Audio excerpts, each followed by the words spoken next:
Good afternoon, all. CamelbackTrading.org coming to you this Tuesday afternoon, March 5th. We are looking at Window Traders market profile of the ES and NQ. So a good cleansing today. Very typical trend day where off a gap, we gapped lower. The gap and go crowd actually got paid today. We had good tempo in A, B, and C. It did dry up big time throughout the day, only to really push lower in K and L and then have that taken back. We go out, well, let's start. Righty holds their double distribution day by just a little bit, but they hold it. And an afternoon rally high in H. They close their gap from today. NQ goes out with a double distribution day and a gap, and they're back into balance on both the weekly and the daily as they took out last week's low. ES goes out with a gap, double distribution day down, a poor low in both ES and SPY. Now here's what's interesting. Once again, ES took out last week's low. I'm going to show you on the charts how ES has done it a couple of times and SPY has not. Well, SPY did not take it out. SPY did not take out the weekly low. They missed it by 16 cents. So they're still one time framing up for 9 weeks. Now, the other thing to keep in mind is ES took out both last week's high and last week's low. So with 3 days to go and a lot of stuff coming out with Powell speaking twice and non-farm payroll, you have a lot on the table by the end of the week. I had a good day, and the majority of it was in the morning because the tempo and the volume were good to the downside. Okay? So I shorted NQ in A period with some nice ebb and flow. They never got above the opening. They opened, never saw it again. Look at ES. ES actually took out A's high on some stupid news in B period, which turned out to be beautiful opportunity for me in both of these things. Because when ES popped in B, I shorted it, and NQ, I shorted it also when they pop and they never took out A's high. So those stupid little things that come out at 9:45 and 10, because the MGI was so strong in favor of the sellers, I told the room, not after the fact, before the fact, I said, if the market pops, I'm shorting it. Because the MGI is still telling you this market's trying to push lower today. Gap, value, indices, single prints, you name it. So those two shorts in B period turned out to be beautiful in ES and NQ. I then shorted NQ in C period against the single print with the single prints, D period. So I was just looking for ebb and flow shorts, and they were working. I didn't do anything after that till I actually took a long in ES the first time against last week's low, which paid. They front ran it, I got paid.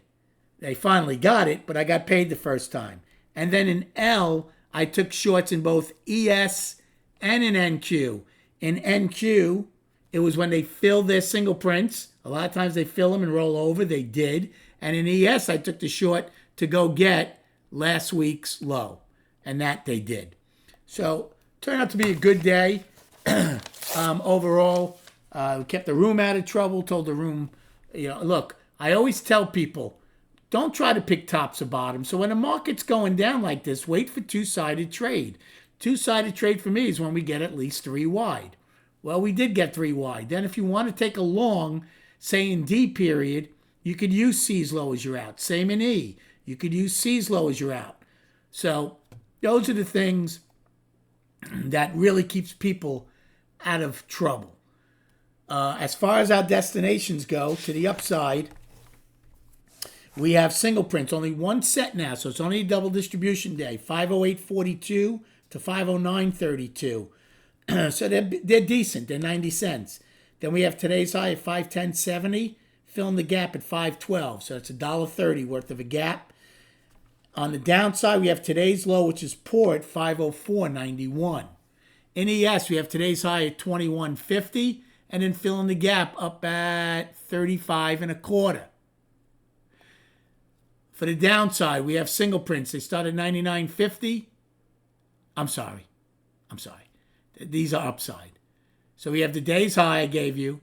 I'm giving them to you in reverse. Then we have the single prints, 99.50 to 07 and a quarter. And then we have today's low, which is poor, at 63. Now, we never got into that huge gap from below. Okay? NQ did, but I knew it wasn't going to get filled, and it didn't come close.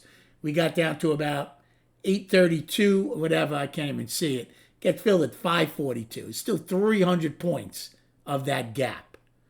So I'm not surprised it did not get filled. And then on the chart, so here is the weekly. Disregard that, my goodness. Today's low in SPY is 504.91. That's the weekly low right now. I'll change this if it doesn't fix by tomorrow. We did not take out last week's low by 16 cents. We are one time framing up for 9 weeks again in SPY. ES is back to balance. Remember, we did that twice. January 29th, ES took out the weekly low, SPY did not. February 12th, ES took out the weekly low, SPY did not. Is this going to be another one? And we start going right back up? Or are we finally going to take it out and come into balance? It all remains to be seen. And on the daily, now this is very subjective. You can call it a 3-day balance, Friday, Monday, Tuesday. You can use this daily low that starts right above the big gap. I might do that. But regardless, bottom line is we're back into balance and we have 2 gaps as our main focus. This big one down here and the one today. And then just quickly, triple Qs. They took out last week's low, as did NQ. So now it's a balance. But it's not a 2-week balance yet. That we won't know the weekly balance to the end of this week. Keep that in mind, please.